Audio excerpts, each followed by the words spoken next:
Welcome to the Spawn Chunks, episode number 88 for Monday, May 11th, 2020. My name is Joel Duggan, and joining me, as always, is my friend Jonny, or you may know him as Pixel Riffs. Hello, sir. Hello! If you want to hear how we've been escaping from the world in general right now, mainly into all kinds of nostalgic things like Star Wars, Star Trek, and beyond, World of Warcraft, stuff like that, you can hear more about that in the Render Distance, which is the extended version of the Spawn Chunks. You can get that at patreon.com/thespawnchunks, where signing up gets you an invite to our Discord chat and gets you access to the extended version of the show.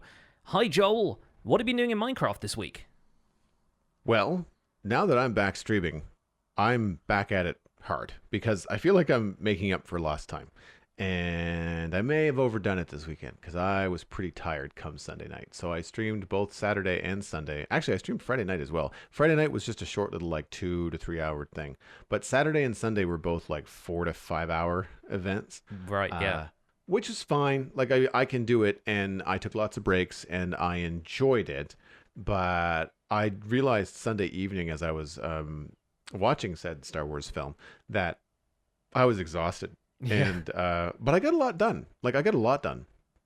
So last week I started working on the street plaza. I've been kind of battling with the repetitive nature of building this white concrete high rise. So I thought, well, I need to start breaking things up, getting more stuff done in the city, and getting my mind out of this vertical tower set. And so I did this street plaza, and I wanted to do a Compass Rose mosaic. And I started it live on stream, and I was trying to mess with prismarine and blue concrete. I wanted to make it really bright and not cartoony, but something out of the ordinary. Try block palettes that I don't normally mess with. And quickly got frustrated on stream. And we ran out of time, and I ended up stopping. But I knew I was onto something. I knew I was onto something with the shape. I knew I was onto something with the design, the block. That not the block palette, but the idea was good. And I went back and played that evening on my own and ended up switching everything over to gray because you actually get a gradient in gray in Minecraft, and the other colors just usually clash with one another. Mm-hmm. So I ended up with this really cool Compass Rose design. I've posted pictures on Twitter and stuff like that. I'm really happy with it, and I added a nautical theme to it. We've sort of settled on Southport as the name of the city in the modern build area on the Citadel, which I think is fitting. It's simple. It kind of communicates a lot about the city. It's going to be a port, it's got a harbor front, and it's going to have boats and things. And I put an anchor in the middle of the Compass Rose, and returned to add trees and try to figure out some lighting. We're not mob proofing with lighting. We're just kind of aesthetically lighting, but trying to minimize some areas so the whole thing is not a mob farm. Yeah. And it was cool. I started doing some tricks where you put sea lanterns under upside down stairs and then put a transparent block next to that. And so it looks like a little pot light that you would normally see in those kind of city plaza situations. Usually you find them under by trees, or they're usually shining up at stuff so that there is light in the area at night, but it's not necessarily full of lampposts and things like that. So, but we did that too. We added lampposts, we did some lighting, and then I went back and I did a couple of longer streams with the high-rise balconies. And when I say that there's a lot of balconies in this building, it's 16 floors times 4 for the balconies, because each floor has got 4 corners of the building for a perspective apartment. Now, They're not all furnished. There's nothing inside. Half the building is hollow because it's got my concrete maker in it. But I really get into this groove of doing the balconies, and I finally found that mountain building task, for a stream. Yeah. And so that was really fun because I stole an idea from CubFan, and I did a hashtag Q&A Joel, and people were asking all kinds of really cool questions about what musical instrument would I play if I could, what kind of art tips that I had. It was a really fun conversation, and in the process of chatting with everybody, I got every time I did it, I finished an entire wall of the apartment building, where it's just balconies and windows and everything was just kind of finished. So it's really starting to come together. You're starting to feel instead of a scaffolding in the middle of the city, there's actually a building there now, which is pretty cool. Yeah. And there's really no substitute for putting the time in on projects like that as well. No, exactly. It's not really something you can cut corners on. You basically have to just go ahead and do it. So finding something like a stream and just finding something you can yeah, you can lean back and do that stuff and talk to people while you're doing it. I feel like makes it a little bit more doable. I think that's the kind of thing that if I wasn't streaming, I'd have a podcast on in the background or something, and I'd just be like, repeating the same block combinations over and over again. You find the fastest way to do it, or you try and vary it a little bit to make it a bit more fun for yourself. Yeah. And I got into the Compass Rose thing off stream on my own, much the same way that I would get into an art project that's kicking my butt. Like I was like, wow, this is really frustrating, but I like where it's going and I can see the potential and I want to finish it. Yeah. And I haven't had that in a while. I don't normally play Minecraft off stream. It's just not something I have the time for. It's kind of like if I'm playing, it's kind of silly for me to not just turn on the mic and just go. And so setting the expectation of this being a relatively repetitive visual stream, and then having the conversation be something more interesting, I thought was a fun kind of like, not something to stumble upon because I knew that's the way to approach it, but it was really good to get it done because I'm approaching the city, I find, a lot more like I'm approaching the whole server, where we have these build zones where, like, if you feel like building in a modern city, you can go do that. If you feel like, I'm kind of stuck in the modern city, but I have this idea for a castle or I have this idea for a farm, you can go build in the medieval district. And so, having these different build zones has kind of woken me up to, I'm doing the same thing in the city. When I'm sick of the high-rise building, I went and I worked in the park, with flowers and paths and stuff, and when I got finished with the park and back to the building and got frustrated with the building again, I went and I did the waterfront. And I had this experience yesterday where I just got completely slammed for what I'm going to do for the floor in the lobby of this building. Mm-hmm. And I could feel myself being frustrated on stream. I wasn't talking as much. Like, I was really thinking hard about what I could do. I was spitballing ideas. And these are things that I wanted to ask you about, because I don't build things in creative first and then rebuild them on stream, because I don't want to do things twice. And so a lot of times on stream, it takes me, I don't want to say longer, but people are watching me build stuff and they're watching the real creative process, because me just refining the elevators in the lobby, which I am happy with, took 2 hours. Yeah. Because I'm messing around with things. Does this look good? Does that look good? Let's try this. Now, the good news is that there's 4 elevators and there's 2 sides to the elevator, kind of like complex. So if you have an idea, you can fix one and then try your idea on the other, which you have to rip down anyway. So then you can just say, all right, well, we can look at them side by side and then which one looks better.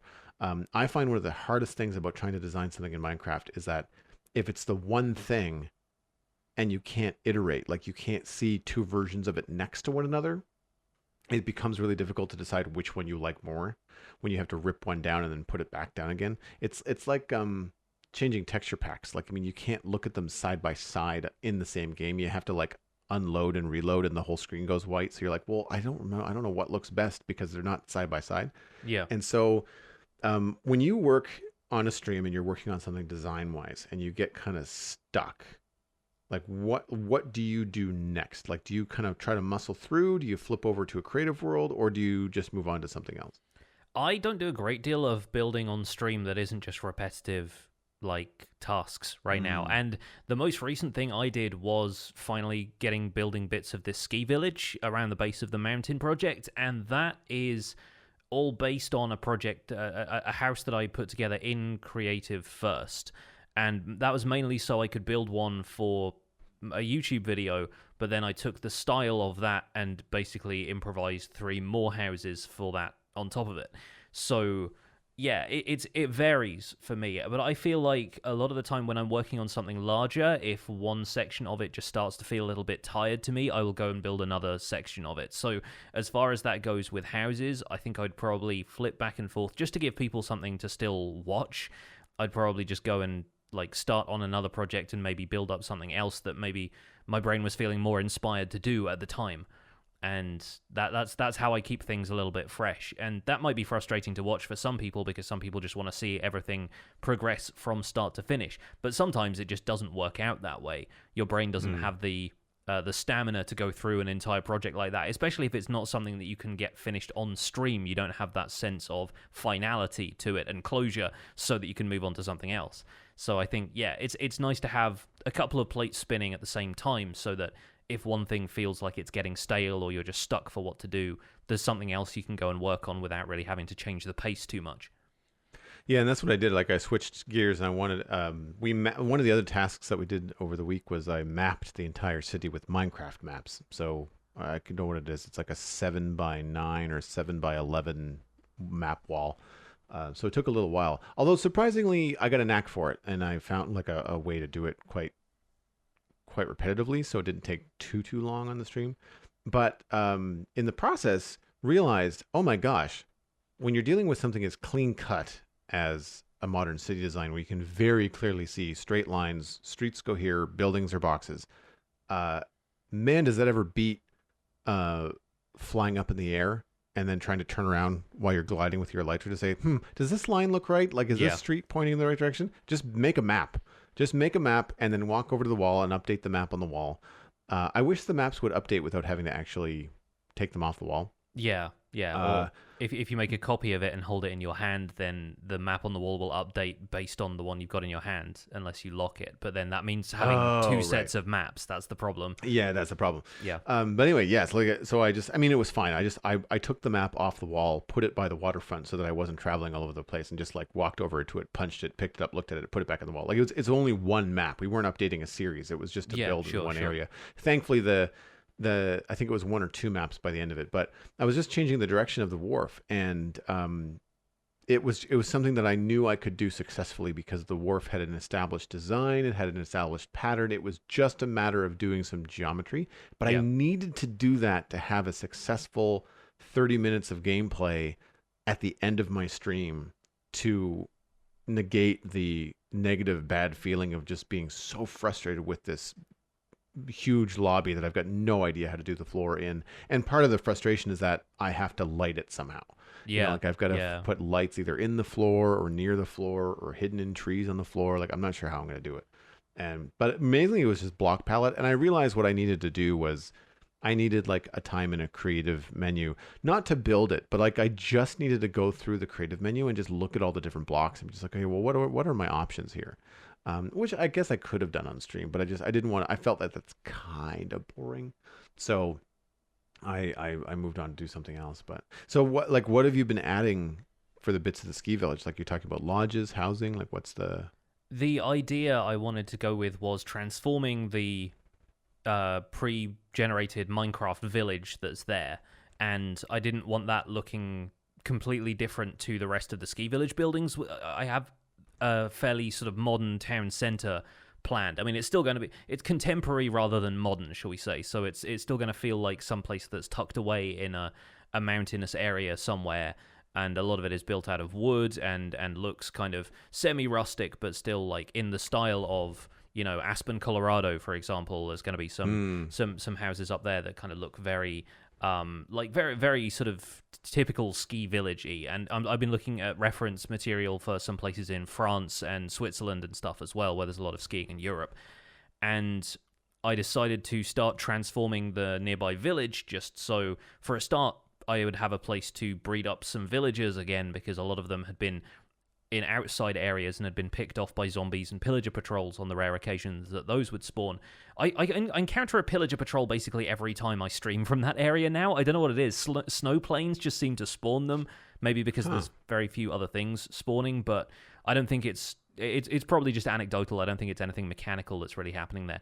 But the village itself I wanted to transform in a way, and I just picked a couple of easy reference images off of Google and started working on those from there. And I've come up with a couple of house designs I've really liked. There are 3 different houses, and then one of them I liked so much I just mirrored it and turned it 90 degrees and built the same house in a different place. And that all just went into the time-lapse of my most recent video. So just been working on that, trying to make the area feel like it has something complete there, because the only other complete section of it really is the sort of split A-frame house that I built there a long time ago. And that was episode 299 of the survival guide. So episode 300 is the next one. It's going to be a world tour. And nice. I didn't really feel like showing up to this ski village and saying, hey, yeah, this is just a bunch of wooden boxes that I put here to mark out where I imagine stuff going in this ski village, and then not really having anything else to show for it. I also want to start transforming some more structures in Minecraft in general. I really want to do an overhaul on a jungle temple because I still feel like they are one of the more neglected and less interesting structures compared to all of the more recent stuff that's been added that is iterative and procedurally generated and has different layouts each time you discover it. Jungle temples, the loot is different, the structure is the same, right? So Right. I kind of want to do some remodeling of existing Minecraft structures just for some fun projects to do to tide us over between now and the release of the Nether update, which is still, as we know, hasn't got a release date as of the time of this recording. Probably won't for a little while. We're expecting it might come out sometime in June, because they're winding down features and stuff for it. But ultimately, yeah, we're going to have to find some stuff to do for the next maybe 6 weeks, maybe more. And I feel like little projects like that are going to be quite fun. Eventually, I might build up to doing stuff with a woodland mansion or an ocean monument, but that's going to be a much larger scale project for both of those because they're huge. So it will take a little while to get that far. But maybe end cities in the end. And once we get to stuff like bastions and maybe remodeling nether fortresses could be a thing as well. We'll see. Right on. I was just thinking as you were talking about the jungle temples that in all the different biomes that they've talked about revamping, they vote for your biome that you want to be transformed and updated, and jungles have never been on the chopping block. No, like they've not ever been an option. I wonder if it's because like pandas and bamboo were just recently added to jungles. Yeah, and so they've had already parrots as well, sort of recently. Yeah. And while that's not exactly revolutionary, it still seems like features that maybe they've added some stuff there recently that they're kind of happy with. And yeah, eventually I imagine it would turn up in the rotation. But jungles are one of the few biomes I think that really fulfill what they say on the tin. You find yourself feeling like you're in a very tropical atmosphere when you're there, just because of the height of the trees being so different and it being like a variety of stuff that generates there. Kind of, I feel the same about dark oak forests in a way. There's never really a huge amount there unless you encounter a woodland mansion, but you get dark oak trees, mushrooms growing there. There's a mixture of oak and birch in there as well. It feels a little bit more like it has an ecosystem going instead of like the birch forests, which are just birch trees as far as the eye can see, and a grass color I don't particularly like. So yeah, it feels like there's less to do there. But the jungles at least feel like something you can explore. There's the element of danger of them having slightly darker floor space because of the sheer amount of leaves above you. So yeah. I don't know. I don't know if the jungles need an overhaul as much as some of the other aspects of the game might. It's funny because the temples are definitely the weakest thing in a jungle. Oh yeah, right? By far I think. Yeah, by far, yeah. Because even the desert temples are it's kind of cool looking. Like they've got that like the double pillar. They feel a little bit more of a modern Minecraft design as far as just like what we're used to seeing from Mojang in Minecraft. Yeah, they're all the same, but at least they've got enough space in them that you can convert they're all them same, into a base as well. That's yeah, the thing. no, like, I see what you're saying now. Like having them be modular, where like one of them might have one tower or two towers, and like if the desert temples were being constructed in the same way that desert villages were being constructed, it would be a much cooler experience discovering them around. Yeah, maybe. I can see that. Yeah, very cool. Well, speaking of all of these different changes that are coming to Minecraft, we have a new snapshot this week, Minecraft Java Edition Snapshot 20W19A. This snapshot contains another round of tweaks and bug fixes, but also quality of life features such as strider distancing. It might not be as important as social distancing, but we hope you like it. New features in the new snapshot include patches of blackstone and gravel now generate in all nether biomes, and patches of soul sand now generate in soul sand valleys. I thought they did before, but apparently that's new. Added distance by strider statistic, which is the joke that they played on in the opening paragraph. So now when you ride a strider, you can track that in the statistics screen. Snapshot changes, including villagers can now spawn iron golems regardless of their profession, status, or latest working time.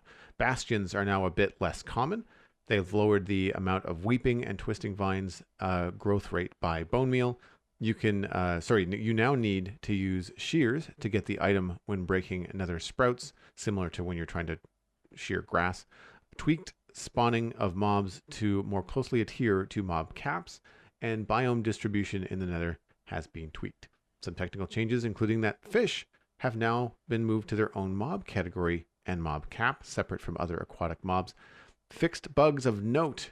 Various changes to villager pathfinding and bed bugs. Sorry, I couldn't resist. Go and read the patch notes at minecraft.net for the full list, but we have a few here that I thought were worth mentioning. Mobs can spawn inside of wither roses That has been fixed. They no longer will do that. Rail updates are 3 to 4 times laggier since 1.13. That's been fixed. Good news for Redstone people.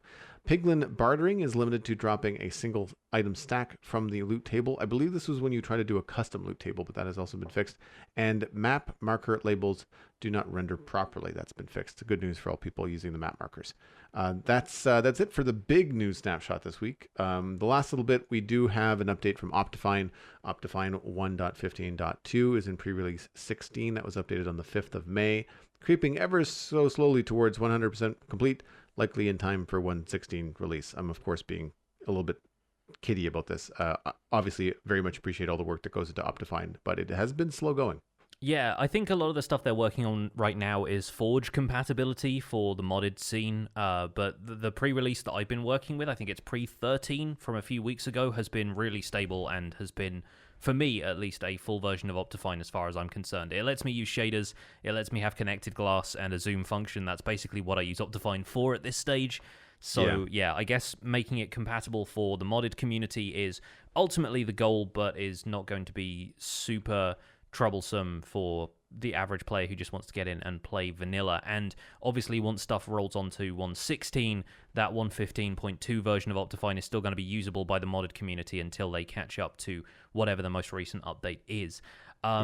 Yeah, so it's good to see the progress on that still rolling forward.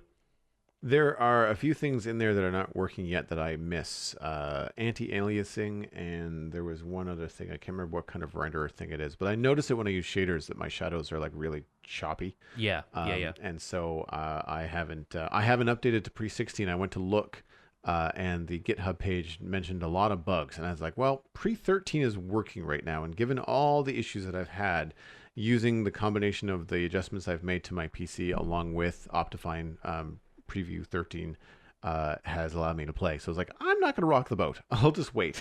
Yeah. I'll wait until it's out and I'll switch then. But for now, Preview 13 is good for me. Because I know it's possible, but I haven't installed multiple versions of Optifine on a system before. So I'll just kind of stay with the way things are. Something that I was surprised by, the technical changes in this week's Snapshot. They've messed with iron golem spawning again. Again, although messed with, it seems to be making it easier. Yeah. Yeah, like it seems remarkably easy. You don't have to have workstations at your iron farm at all. You just need beds for the villagers to sleep in. I want to give a shout out to Ray's I was watching one of his videos where he was explaining the differences and stuff, and it was very clear. It seems very simple. I'm kind of surprised. But at the same time, if it makes it easier, and I'm wondering if it also is kind of an answer to the iron golems that were spawning all over the place. Like I know servers were having issues with like multiple iron golems spawning in places they didn't want them to. Well, I feel like it's just going to make that problem worse, if anything, because now unemployed villagers are able to create iron golems. And I think this has really been done so that if newer players are messing around with villager workstations and they take all of the, say, brewing stands from a village because they plan to use them for themselves, the villagers then couldn't generate an iron golem to defend them in the case of like a zombie or a pillager attack because all of the workstations have been taken away and they haven't worked within the last 2 days, which was a condition for spawning an iron golem previously. So I think it makes sense that villagers without profession should still be able to make an iron golem to spawn one in for defense of the village. But yeah, wow, iron farms just got a stage less complicated, which is kind of a thing. Like it was never the biggest problem before, but I think it is now. Yeah, it's now, if not laughably easy to create an iron farm, then I feel like it's going to make the randomly spawning iron golems, if you have a collection of villagers, possibly more of a problem than it was before, rather than less. I feel like, I don't remember, I watched so many videos last week when the Snapshot first came out, but I feel like there's been something else changed about iron golem spawning to help mitigate that. And I don't know what it is. I didn't see anything in the Snapshot notes about it, but I haven't played around with this Snapshot too much. I'm staying out of them mainly for the sake of not wanting to spend too much time in there before the update rolls around. I want stuff to still feel kind of fresh.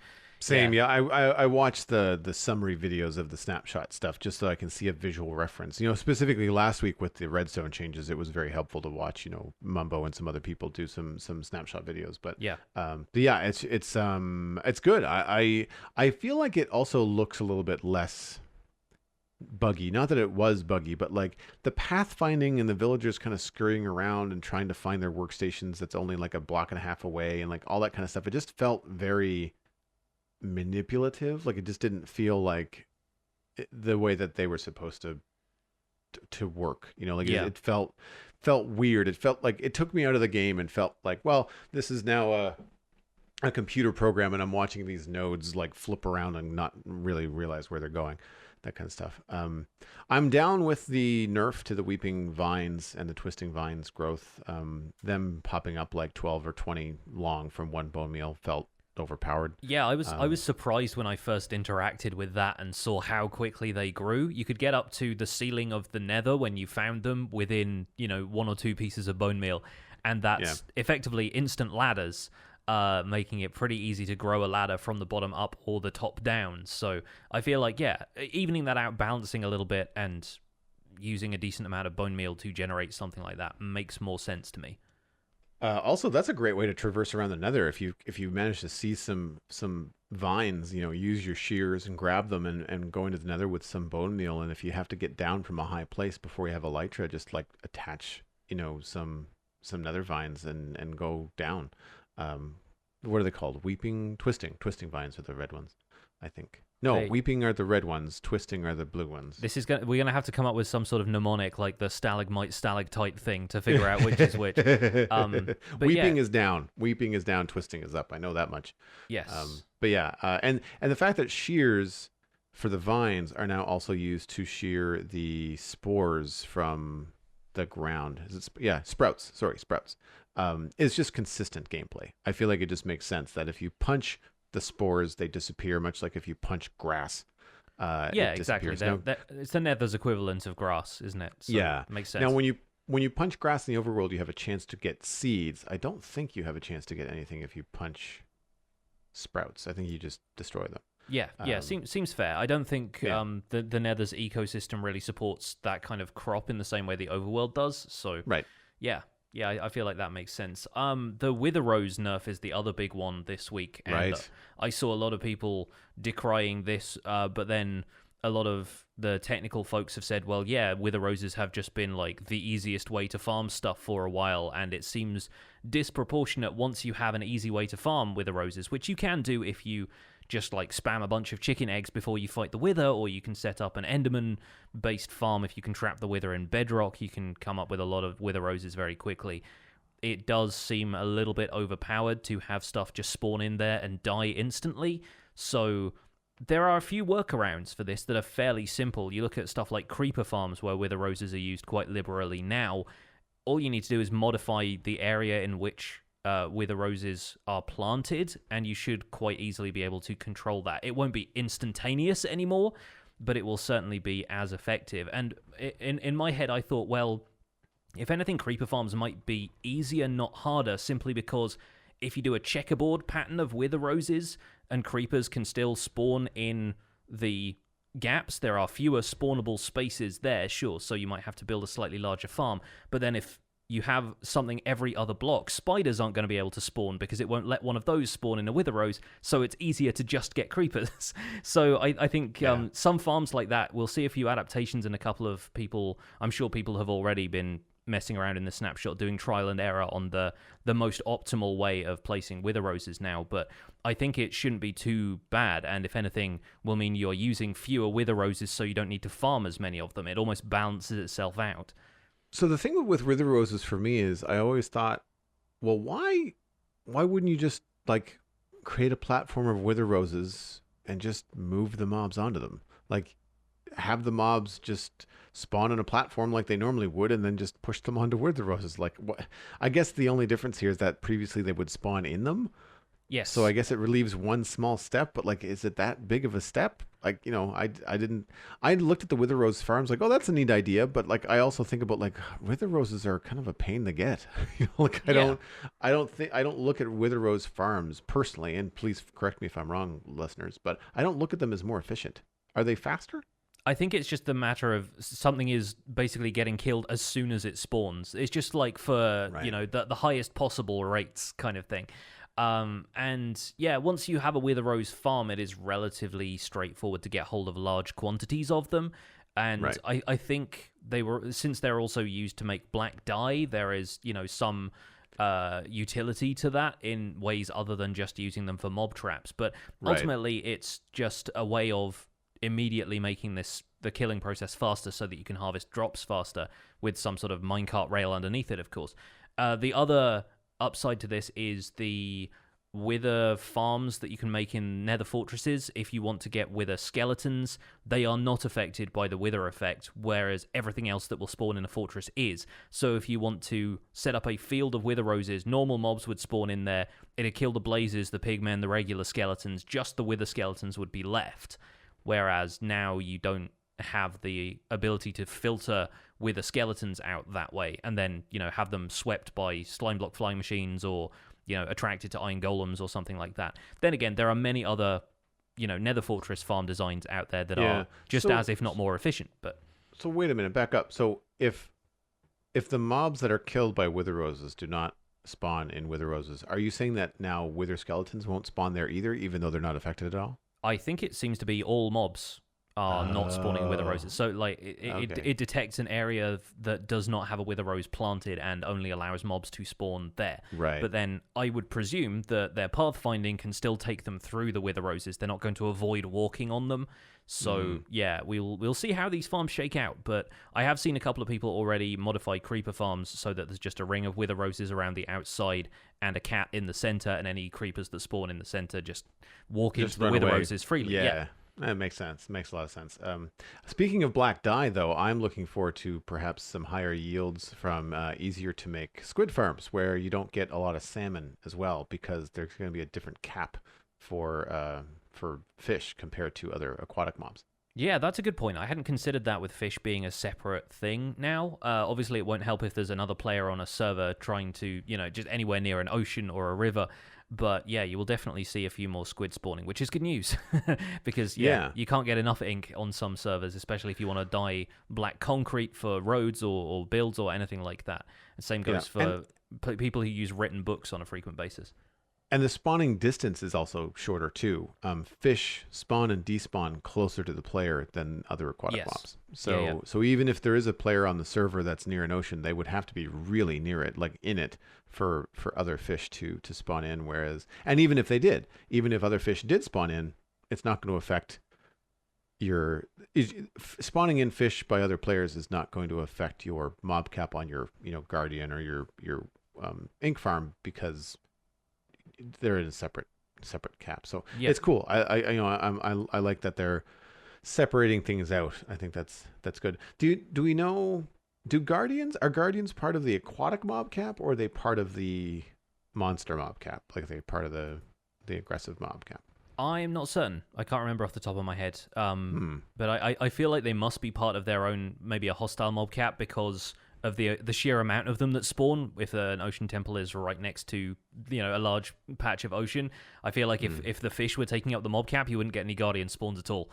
So yeah, I strongly expect that they are the hostile mob cap mainly. Hostile. Yeah. Makes sense. Let's move on to the chunk mail for this week, because we have a few emails to get through here. If you would like to email the show, the email address is spawnchunkmail@gmail.com. And I know we've had a lot of responses to your question from last week about whether you could set a radius for teleporting players around when you've been working with command blocks on your server. Yes, and I want to say thank you to all of the people that wrote in with the answer to my question. There was quite a few, including Mini Pax, Jay Childred, the OP Warrior 208, Nathan Foster, and Mr. Nobody 1166. We actually have an email, and I'll read this first one. because it was pretty much directed at me. And this is from Oozbull, and I would say probably the better explanation or a better worded explanation for this teleport command. And they said, "Hello, the command you want is /teleport at E bracket type player distance radius limit value XYZ facing XYZ." Now, that's not going to be the easiest thing to follow on the podcast. I'm going to encourage everyone to go to thespawnchunks.com. We will have Oozbull email out there for everybody to read and check it out, because they did a really good breakdown of what the actual string means. /teleport indicates what we want to teleport someone, or that we want to teleport someone. At E indicates that we want to teleport an entity. The type of entity is the player. The distance, this is the part that was puzzling for me last week. This distance indicates that we want to teleport an entity within 5 blocks of the command block, which I think is really cool. Limit of 1 indicates that we only want to teleport one entity. And then, of course, after that, you've got the coordinates you teleport to and the coordinates that you look at after the teleportation. I was able to also, you can handle like, your view rotation and stuff like that. So you can say whether you're looking up or down or whatever. They've also cited sources, which is fantastic. So people can read more about this if they want. We will have Oozbull's email in its entirety in our show notes. And so if this is something that you want to implement on your world, you can go there and copy the command, put in your own information, but also see a breakdown of how the command works. And I can't thank Oozbull enough. Like, that is concise and really clear on how it works. I would have never come up with the way that they calculate distance and the limit of like teleporting, someone within a block. Like, I don't know why it's got such a strange format. Like, there's 2 periods before the block limit distance, and so that kind of stuff. Like, Oozbull has broken it down in a way that I understand, but I just have to kind of take their word for it, because there's no real explanation as to why it's worded like this, only a breakdown of what these command parts mean.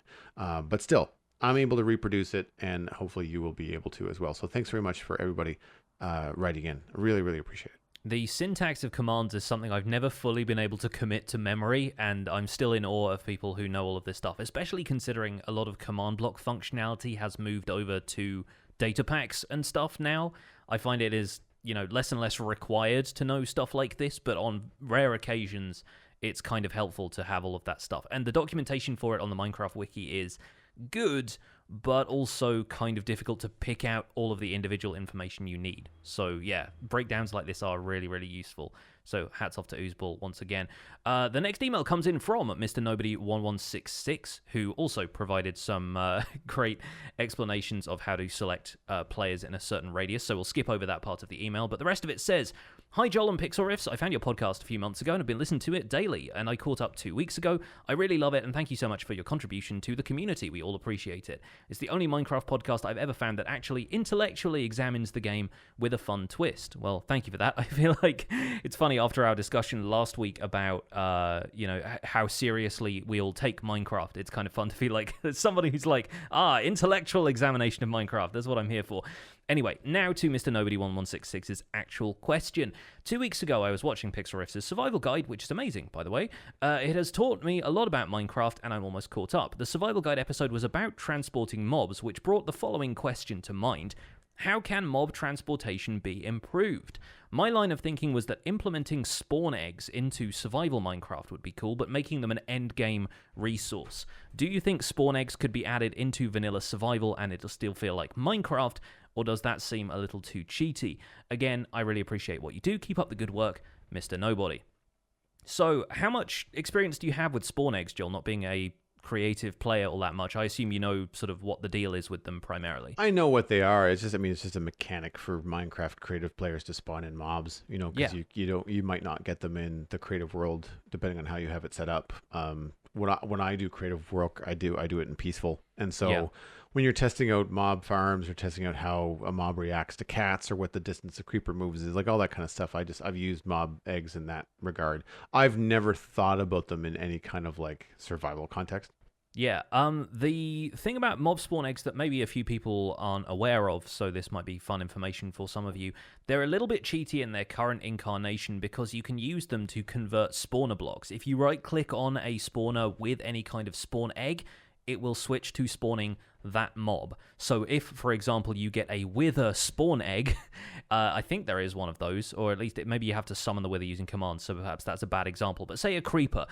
You don't get naturally generated creeper spawners in dungeons in Minecraft, but if you have a creeper spawn egg and you right-click on a spawner block, it converts it into a creeper spawner. Spawners, if you generate them from the creative menu, default to being pig spawners, but you change them around by using just right-clicking on them using a spawn egg. So imagine getting access to spawn eggs in the end game of survival and being able to convert basically any spawner to whatever you wanted it to be. It's a little bit overpowered, I think. And now we are having more spawners added to the game, like the magma cube spawner that's at the bottom of some piglin bastion remnants. Stuff like that is becoming more plausible, but it's still a little bit overpowered to give you the spawn eggs of basically anything. It's kind of, if it was made the equivalent of an Easter egg in the same way that mob heads are, like zombie skeleton and creeper heads from charged creepers, I feel like even then it might still be a little bit too overpowered, because once you've got access to that and players would be rushing towards that as part of gameplay progression, you would find that being abused quite quickly. So maybe spawn eggs aren't quite the answer, but there are a few other ways out there of transporting mobs around. My brain immediately went to Sky Factory, because there's a mod called Hatchery, which allows you to capture passive mobs, animals mainly, in nets and transport them around. So you got a cow, you scoop it up in a net, you put the cow down elsewhere. Same with chickens, and that's mainly used to transfer chickens into nesting blocks where they can produce eggs and materials for you in Sky Factory. But yeah, how do you feel about moving mobs around right now? Is that something you struggle with? Is it something you bother with right now? I moved a lot of passive mobs around early in the game to get farms going. I don't find it that difficult. When I first learned how to do it when I was playing Minecraft early on, I thought it made sense. You hold seeds, chickens follow you around. You hold wheat, sheep, and cattle follow you around. I think horses too. Or horses, it's carrots? I can't remember. And then there's another one. Pigs. Is it apples? Is that what pigs will follow you around? Carrots and apples? Potatoes for pigs. Carrots and potatoes for pigs. All right, Yeah. interesting. So like again, I've obviously not moved a lot of pigs around because you don't really need to, because chicken is usually the pigs are the obsolete in this game unless you want to ride something useless. Yeah, exactly. So yeah, I don't really find that I struggle that much with moving mobs around, and I don't do anything crazy with like moving guardians or like squid or things like that. However, villagers are something that I've had to move around a lot on the Citadel, and for me, mobs that have really unpredictable AI, I find is frustrating. So it's less about moving the mob. It's more about getting the mob to not do, things like cows and chickens and stuff. Like they'll just wander. They don't necessarily just completely go off in tangent directions and just kill themselves. I find I get why we can't attach a lead to a villager. Like I understand the connotation there and why we can't do that. But I'm kind of wondering why there isn't a way to manipulate them to react or move in a specific direction. Like, for example, if you want a cow to run away from you, you can punch it. Now, obviously, you don't want to punch a villager because then that affects all kinds of different things these days.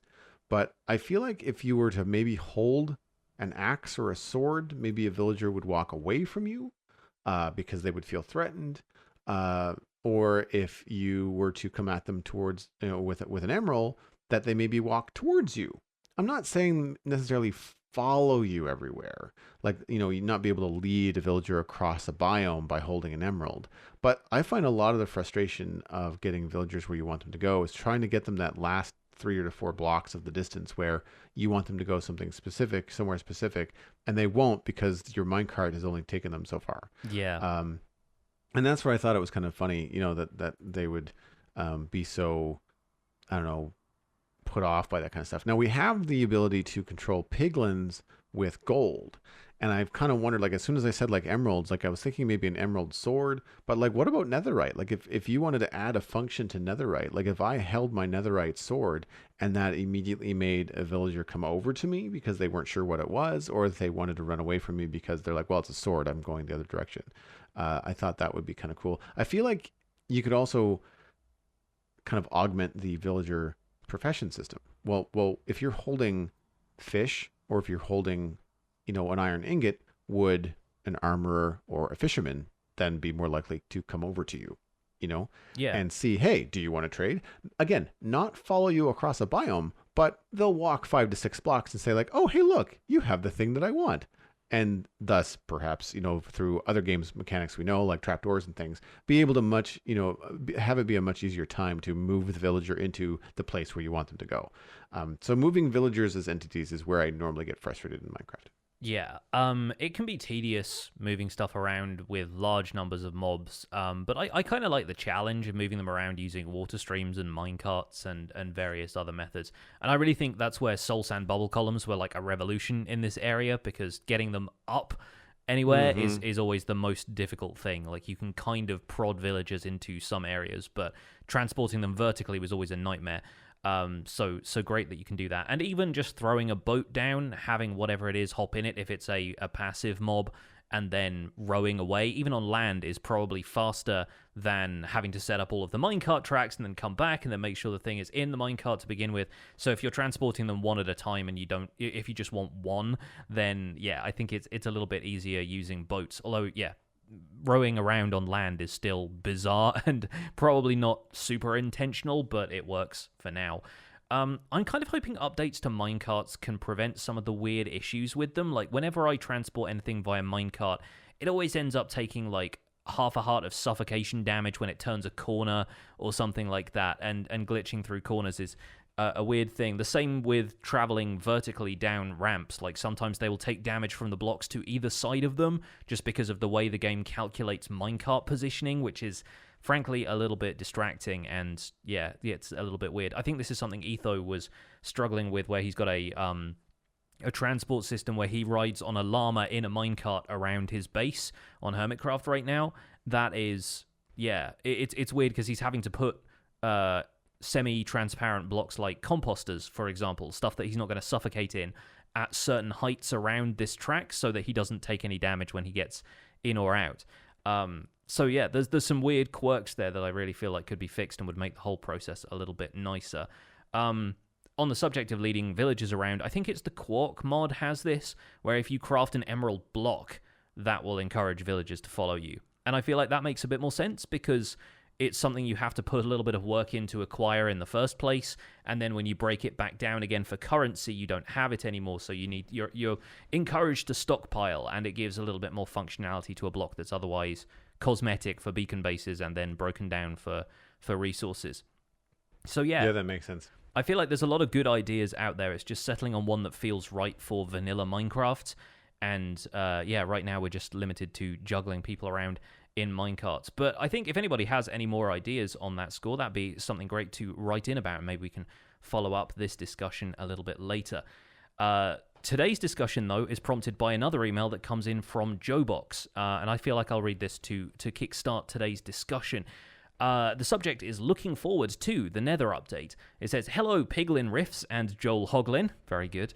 I've been listening to your show since episode 1. I listen while mining, building, and farming in Minecraft and doing my chores in the real world. Thank you. I'm writing this from the hot caverns of the Nether and wanted to chime in on your discussion on the Nether update as a whole. Before the much-needed update, the Nether was a hellish wasteland I only visited for fast travel or for stripping its resources, usually quartz. I would only really search for the rare Nether fortress to get some skulls, to make a beacon, and never come back. With the Nether update, the Nether gets its own identity, a sense of resource progression through the new debris, unique inhabitants, atmospheric biomes with many, many new building blocks, and the ruinous Piglin Bastion remnants.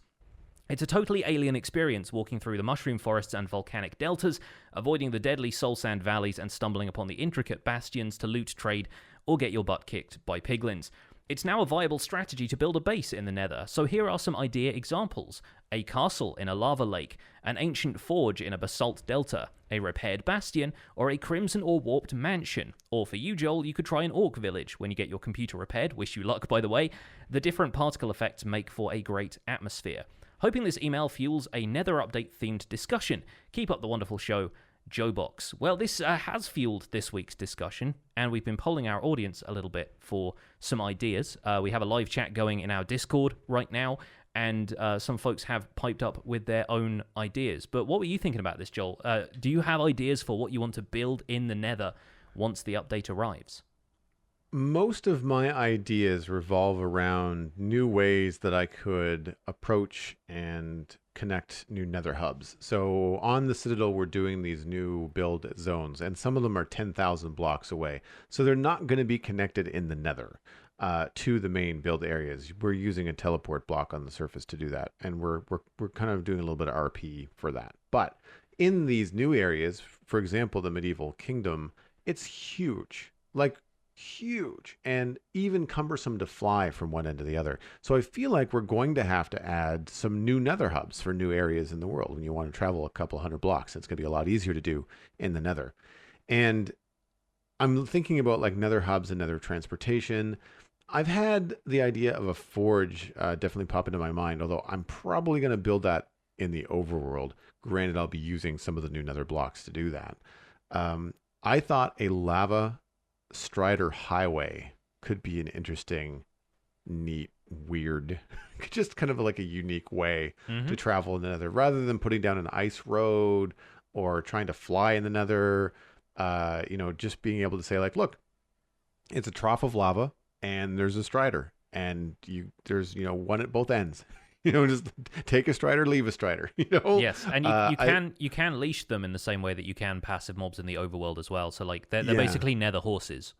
Right. So that's what I mean. Like, so get a lava thing going. Now you'd have to move the lava unless you built the road over a lava lake and then encased it so that you don't have any ghast issues. Yeah. But I'm talking like a constructed, designed, like we are using Striders like minecarts sort of idea. I think that could be weird and fun.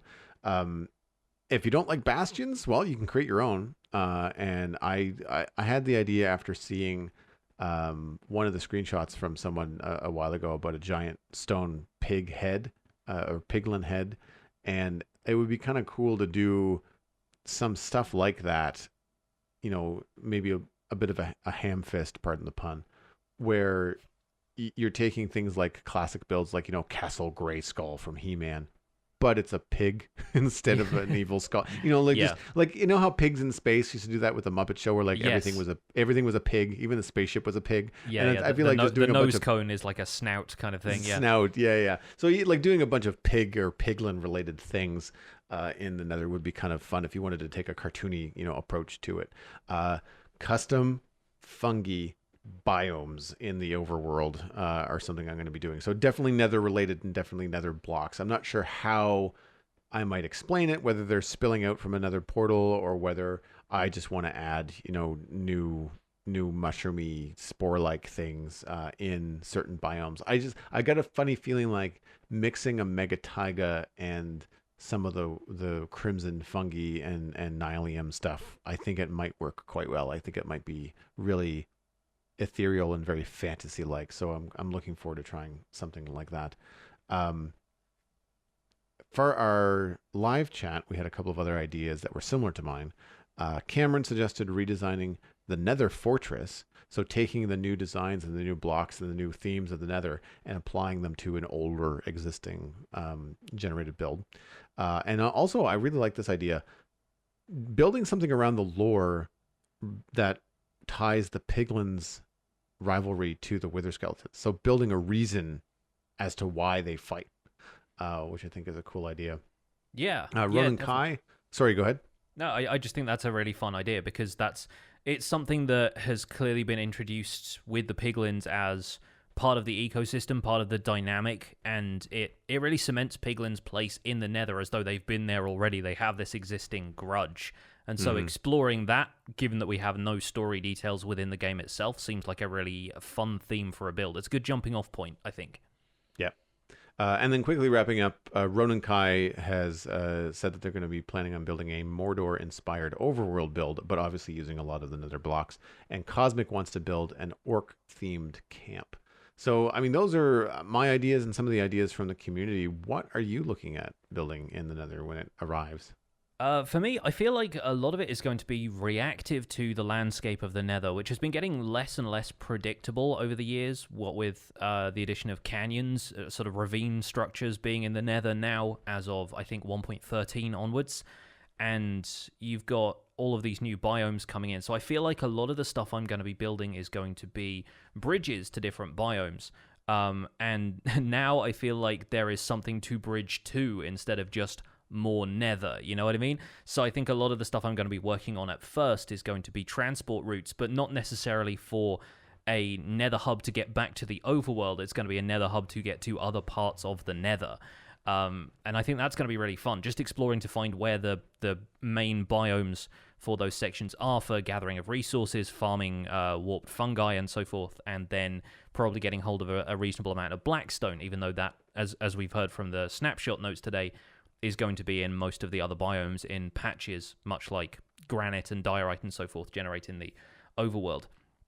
I'm thinking of expanding my Nether hub a little bit because I'd left a couple of areas in it for micro builds of each of the new biomes that's going to be in the Nether update, and now I have basalt deltas to work in there as well.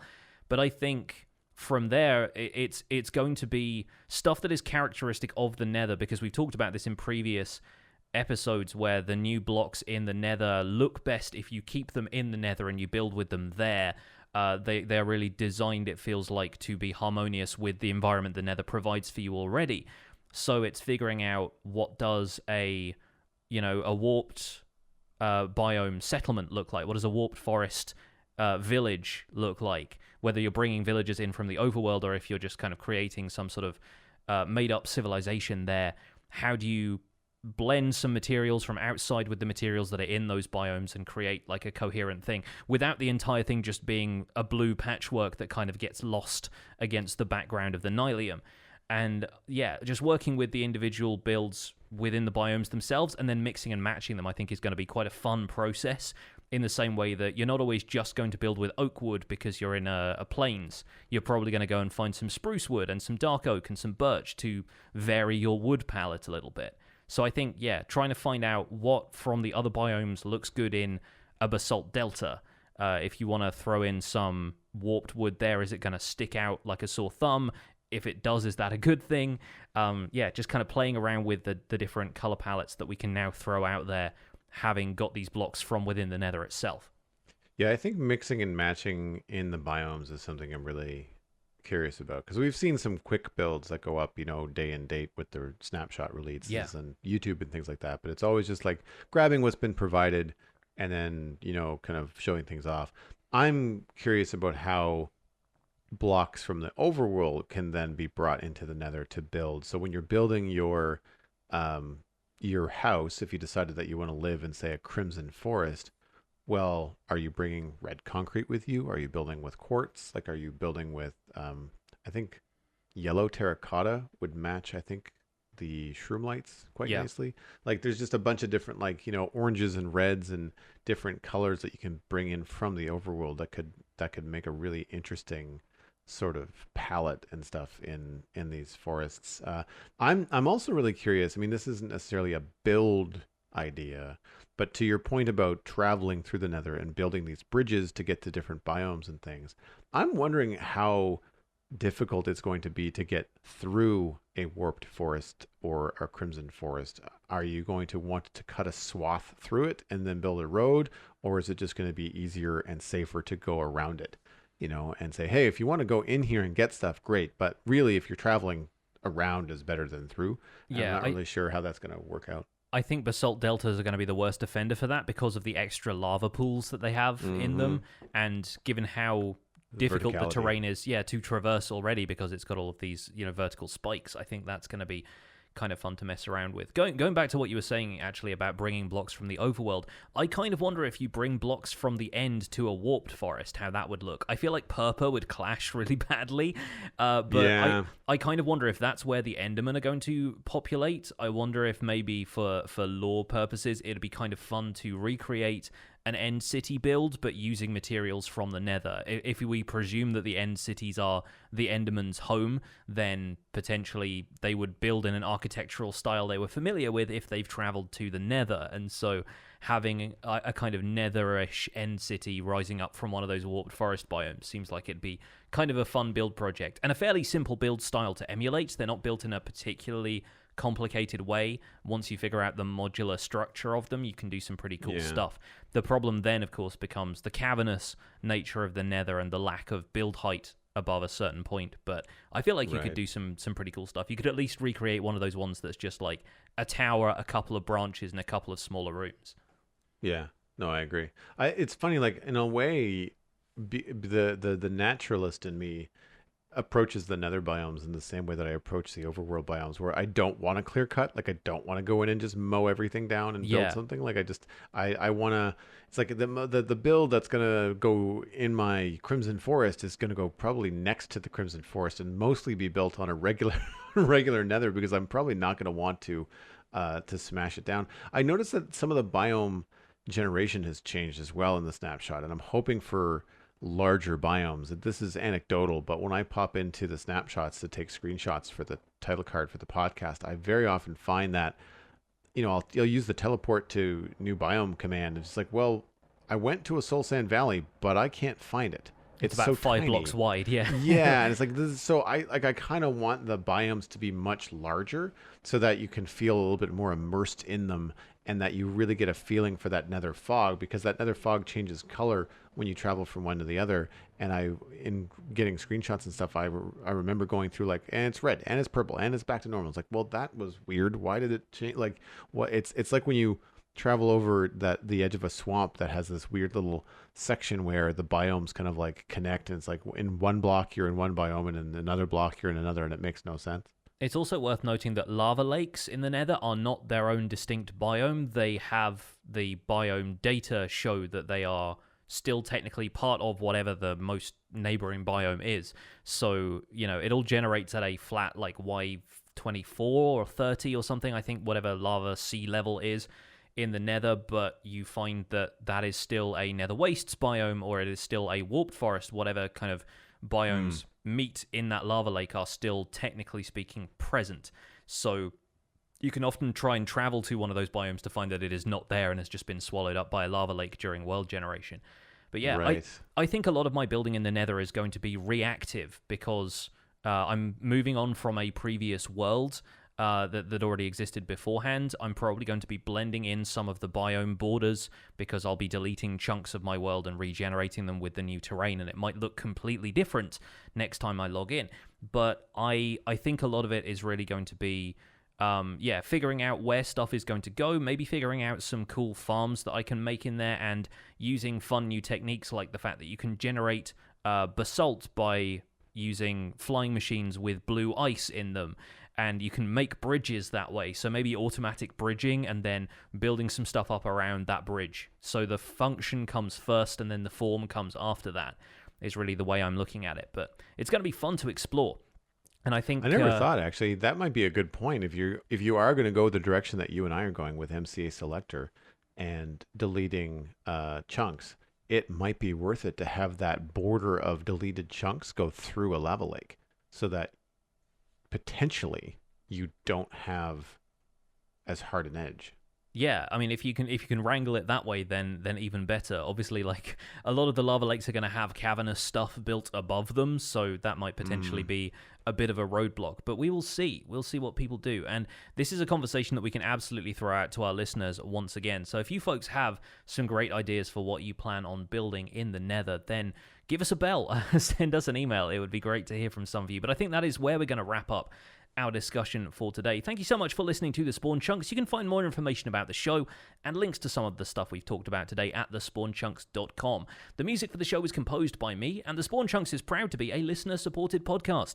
If you get some value out of the show, why not consider putting some value back in. You can visit patreon.com/thespawnchunks to join our community, where pledging at any level gets you an invite to our patrons-only Discord chat and hopefully gets you listening in to our future shows, which we record live in Discord if we stay above a certain threshold on Patreon. We're currently at 173 patrons. There's always room for more, and special thanks should go out to our content engineers Cameron Sigelski, Goody, Greener Canuck, JD Williamson, Yakov Nastin, and Yitz for their support on this episode. Sharing the podcast with your friends is the easiest way to support the show. You can find us at The Spawn Chunks on Twitter and Instagram, but a personal recommendation is by far the best way to share the podcast with friends and new listeners. Wave and shout from across the street and say, hey, you should listen to The Spawn Chunks. These guys are pretty good. You can email the show at the new email address, which is spawnchunkmail@gmail.com. You can subscribe on iTunes, Android, Stitcher, Spotify, and listen on YouTube. You can also find the RSS feed on thespawnchunks.com, and the patron-only RSS feed is on the Patreon page, which is, of course, where you can listen to the render distance, the extended version of the podcast.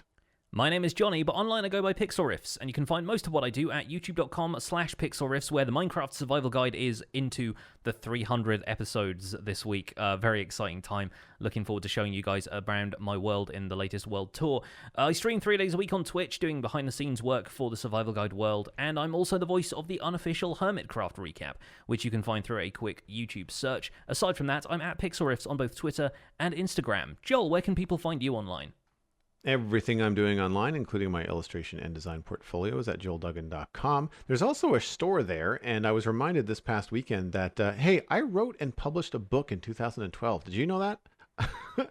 You can pick it up. You can go to joelduggan.com/store, and you can pick up Starcrossed Volume 1 if you're looking for something to read over the next few weeks at home. The Citadel Cafe is the podcast all about sci-fi and fantasy entertainment. I talk about with my friends. We talk about all kinds of different fun stuff. It's at thecitadelcafe.com. Had a really good time this past week with Lou talking about the Jurassic Park / World series. I watched the rest of them. So we talked about dinosaurs like the whole time. It was great.